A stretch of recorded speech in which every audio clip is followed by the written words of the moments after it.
It is time for Feel Good Friday. I want to ask you a question, though, and I need you to fill in the blank. What would you do if, and the if is the big part, what would you do if you saw a tractor trailer and a train collide? Would you have the courage to act?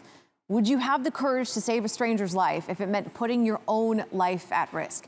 Brandon Bair played in the NFL, and he has not only asked but answered that question. He was out driving in Idaho when he saw a train and a tractor trailer collide. In the immediate aftermath, there was an explosion, and the images, they're terrifying, but it did not stop Bair from stepping in and saving the driver's life. We say good morning now to Brandon Bair. Look, this was on Highway 20 in Idaho here. We've seen the aftermath pictures. What did you see, though, when you were out driving? Yeah, I was getting ready to pull into my dealership just across the street from this when I seen it. And it was pretty surreal when it happened. And then a young man ran up the road next to the train as it was still going and lifted up a piece of the train and looked under it and then kept running. And at that point, I realized that I need to get to the front of that train right now because there's somebody in there. And I just, drove up there as fast as I could, caught up to the train. Once I got up to the front of that train, there was people getting out of the train that were trying to breathe because they were in it, the conductors, and they just, everybody said what they probably should have said, like, get away from that train, don't go near it. It's a dangerous situation. And I was just drawn there. I just had this gut feeling that there was something going on that needed to be addressed, that somebody was in there. I just felt something strong pulling me that way. And so I got up in front of that train, and the moment I got on the tracks, I could hear somebody in there. And at that moment, I just had to say, they'll be okay without me. And I was referring to my family and just ran in underneath the heat and got inside the cab, got him unbuckled. We had to break the steering wheel free because it had him pinned down on the ground, got that off. And I just told him, hey, we got to get out of here now, kind of snapped him into the right state of mind and lifted him up and pulled him out of there. And I mean, it was a matter of probably 2 seconds the moment he came out of that window before the inside of that cab just completely engulfed in flames.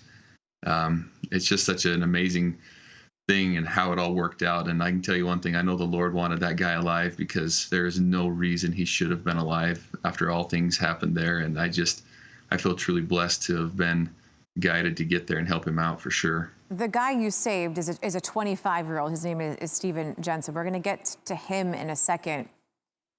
When you were going through this and when you were trying to pull him out and when you're trying to pull the steering wheel out to save him, what were you feeling? Because there's fire all around you. Yeah, I wasn't feeling, it's crazy. I look back and I wasn't feeling anything. Like it was like, we just got to get this guy out of here now. I wasn't thinking about what was going on, injuries to myself. It was, we just got to get him out of here. And the moment I could get in there, got my body inside the cab, my feet were still outside, but I was able to get my body inside with him and help him. The moment I could see that this guy was really, in the big scheme of things, he was okay and there's some hope. And I was just so anxious to get him in there, get him out, and nothing could have worked out any better.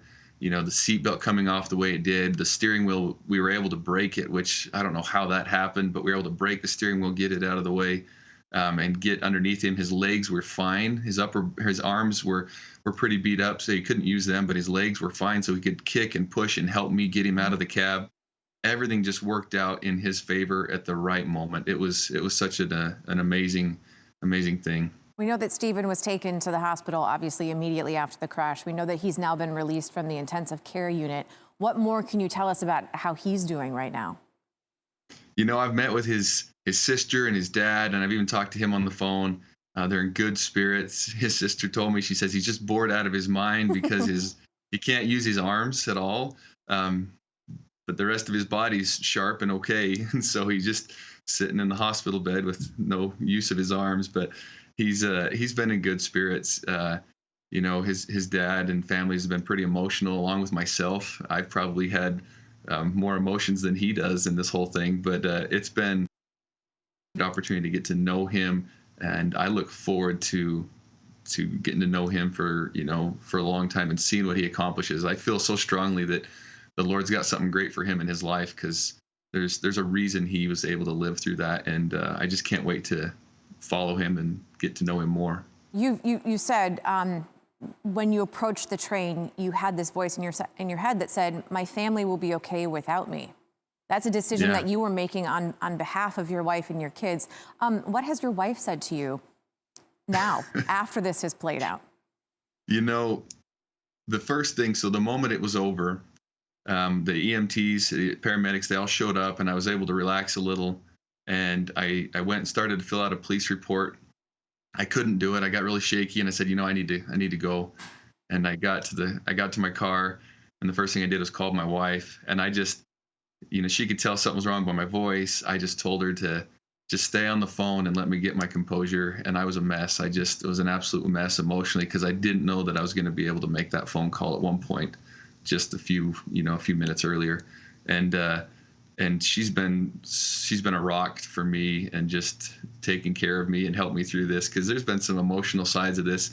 For me, it's been an eye opener, a gratitude for what I have, my family, my life, and his family, his life, the people he gets to be around and see now. That's what's been awesome. And so she's been great. She hasn't said anything like, "I wish you wouldn't do that again." She just said, that's who you are, and that's what I love about you. And she's been supportive, and it's been awesome. And we both feel the same way, that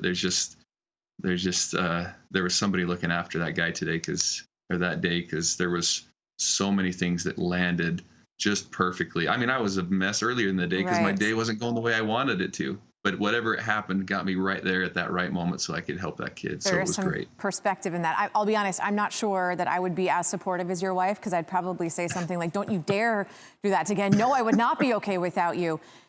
I also don't know if I would have had the courage to do what you did. Hindsight is 2020.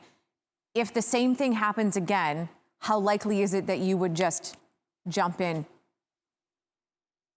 I'd like to think all of us would act that way in that situation. If you just think about the people that you're around, your loved ones, the ones you care about the most, and you think about it, what if they were the ones in there? I don't think any of us would hesitate.